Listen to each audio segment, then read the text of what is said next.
오늘 하나님께서 우리에게 주신 말씀 역대하 22장 1절에서 12절 말씀입니다.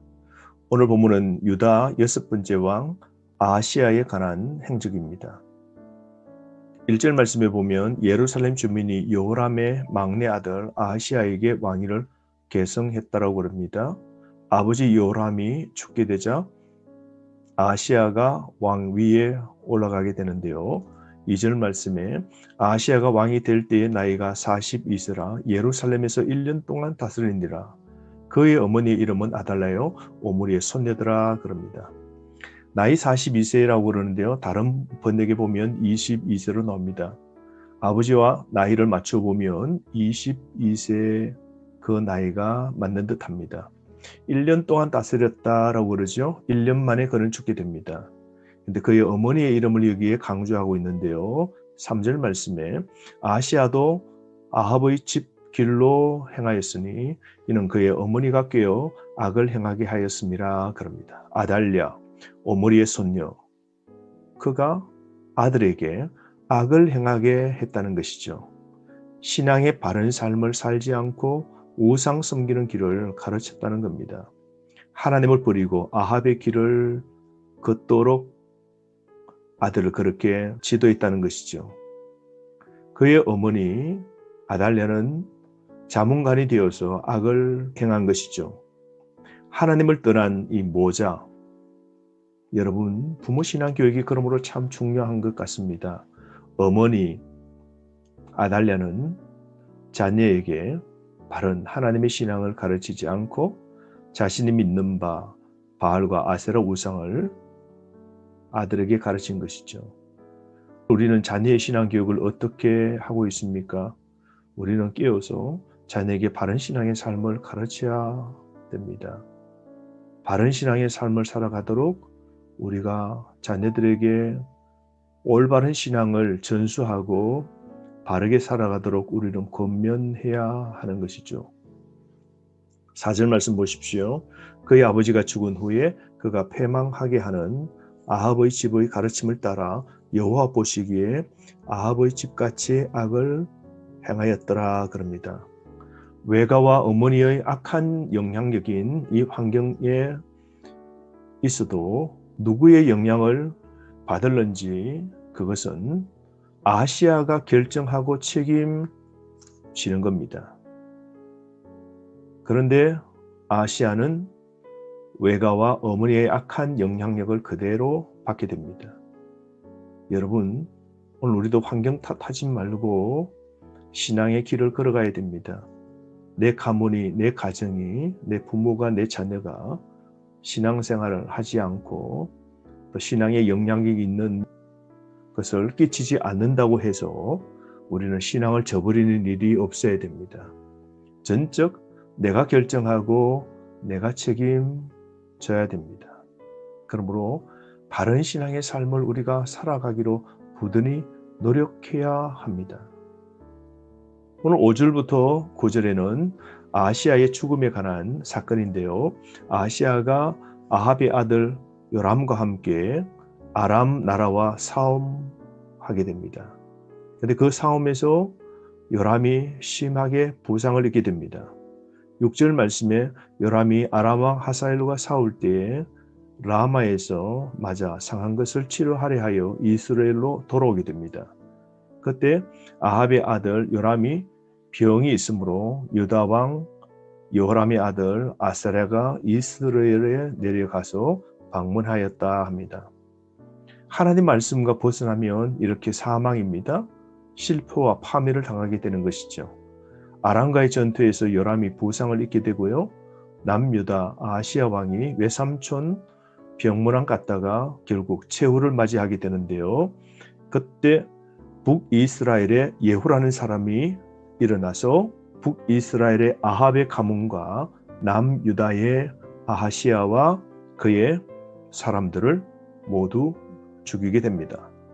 7절 말씀 하반절에 보면 님시의 아들 예후를 맞았으니 그는 여호와께서 기름을 부으시고 아합의 집을 멸하게 하신 자이더라.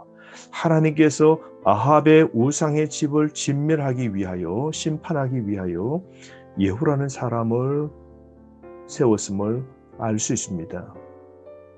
여러분, 역사를 움직이시는 분은 하나님이십니다. 하나님께서 계획하시고 섭리하신 것 따라 다 이루어지게 되는 것이죠. 예후를 세워서 아합의 이 우상의 집안을 심판하시기 위하여 하나님 모든 계획을 세우셨고요. 그러므로 예후가 등장하여서 8절 말씀에 아합의 집을 심판하게 하실 때에 유다 방백들과 아시아의 형제들의 아들들 곧 아시아를 섬기는 자들을 만나서 죽였고 9절 말씀에 아시아는 사마리아에 숨었더니 예후가 찾음에 무리가 그를 예후에게로 잡아가서 죽이고 이르시기를 그는 전심으로 여호와를 구하던 여호사밧의 아들이라 하고 장사하였더라 나옵니다. 아시아도 결국 예후에게 죽게 됩니다. 통치 1년 만에 죽게 된 것이죠. 특별히 오늘 이 본문의 말씀 보면요. 역대 기자는 매장지조차 언급하고 있지 않습니다. 묘실에 안치될 자격이 없음을 넌지시 보여주고 있는 것이죠. 유다 왕실은 그 이후 급격히 약해지게 됩니다. 그러므로 여호사밧부터 아시아까지 악한 아합 지방과 관계를 맺은 결과는 이렇게 참혹하게 된 겁니다. 그래서 아시아가 죽자 그의 어머니인 아달랴는 다윗 왕가를 진멸하고자 하는 계획을 세우게 되는데요.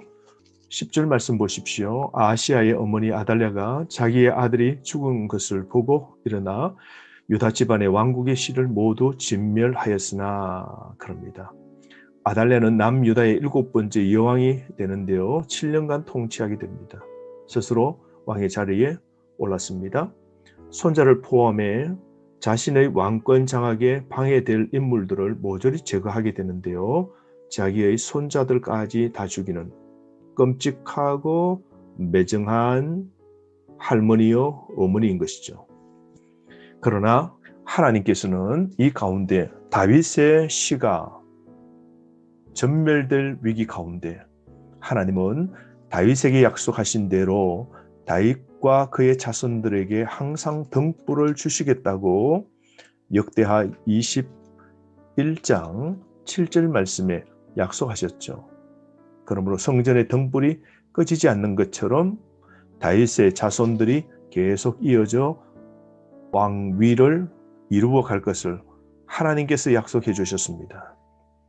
그런데 오늘 마귀 권세가 아달랴를 통하여 다윗 왕국의 모든 씨를 진멸하려고 할 때에 하나님은 놀라운 구원의 방법을 세우십니다. 11절 말씀 왕의 딸 여호사밧이 아시아의 아들 요아스를 왕자들이 죽임을 당하는 중에서 몰래 빼내어 그와 그의 유모를 침실에서 숨겨 아달랴를 피하게 하였으므로 아달랴가 그를 죽이지 못하였더라. 여호사밧은 여호람의 왕의 딸이요 아시아의 누이요 제사장 여호야다의 아내이더라 라고 그러죠. 여러분, 하나님께서는 다윗과 맺은 이 언약 약속을 지키시죠. 다윗의 그 자손들을 계속해서 보존해 주시겠다신 그 약속을 하나님이 이루시는 것 보십시오. 하나님의 이 기적적인 계획과 섭리로 꺼져가는 완전히 진멸될 다윗 왕가의 그 씨를 요아스를 살려두시는 것 보십시오. 아달랴는 이렇게 남을 해치고 자신이 살고 그리고 왕권을 장악하려고 했지만 여호사밧이라는 여인은 남을 살리고 자신은 수고하는 이런 일을 하는 것 보십시오. 한 여인은 진멸한 여인이고 한 여인은 지킨 여인입니다. 여러분, 나는 하나님 나라와 교회를 위하여 어떤 자입니까? 하나님 나라를 무너뜨리는 자입니까? 하나님 나라와 교회를 지키는 자입니까? 여호사밧은 어머니가 아달랴라고 하기도 하고 그렇지 않으면 여호야스와 배가 다른 그런 이복 동생이라고 하기도 합니다. 어쨌든 여호사밧은 북쪽에 있는 우상을 따르지 않고 남편 여호야다의 신앙을 본받은 것 보십시오. 그러므로 여러분 불신앙보다 항상 신앙을 따라야 되지 않겠습니까? 항상 하나님은 죄에 대해 징계하시지만 이렇게 은혜도 남겨두십니다. 유다 왕가가 북이스라엘 아합의 악한 영향력을 받았지만 하나님은 그들을 영원히 심판하시지 않고 이렇게 요아스라는 인물을 남겨두시는 것 보십시오. 이게 우리에게 은혜입니다. 오늘도 하나님께서는 어떠한 경우에도 하나님께 대한 소망과 신뢰를 우리가 저버리면 안 됩니다. 여러분, 우리가 오늘 죄를 짓고 악을 행할지라도 하나님은 거듭 우리에게 또다시 살 수 있는 은혜를 주심을 여러분 기억하시기를 바랍니다. 오늘 이 본문의 말씀을 통해서 깨달을 수 있는 것은 여호사밧이 정치적 목적으로 아합의 딸 아달랴를 며느리로 맺은 것이 결국 이렇게 끔찍한 결과를 초래하게 된 것을 우리는 살펴보았습니다. 한순간의 실책이 엄청난 결과로 이어지게 되었습니다.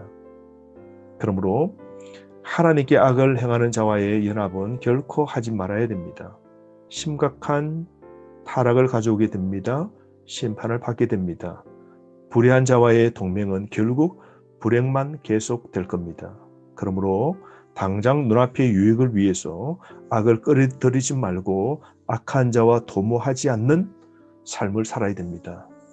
오늘도 깨어 삽시다. 아무리 우리가 악하고 엄난한 이 세상 속에서 살지라도 우리가 아달랴처럼 하나님을 저버리고 악을 행하여 살면 우리는 인생은 끝이 나는 겁니다. 그러므로 오늘 아달랴 같은 이 세상 속에서도 우리는 여호사밧처럼 하나님의 말씀을 붙잡고 교회를 세우고 하나님 나라를 만들어가는 하나님 편에 선 거룩한 일꾼으로 살아가기를 원합니다. 오늘도 교회를 세우고 말씀을 지키는 그런 믿음의 사람으로 살아가기를 바랍니다. 하나님은 그런 자에게 은혜까지 남겨두시는 겁니다. 오늘 하루 어떠한 경우에서도 하나님께 대한 소망과 신뢰를 저버리지 않고 오직 하나님 붙잡고 지켜주시고 보호해 주시는 등불을 보호해 주시는 하나님의 은혜가 우리 삶 가운데서도 충만하기를 바랍니다. 하루 말씀 안에서 승리하십시오.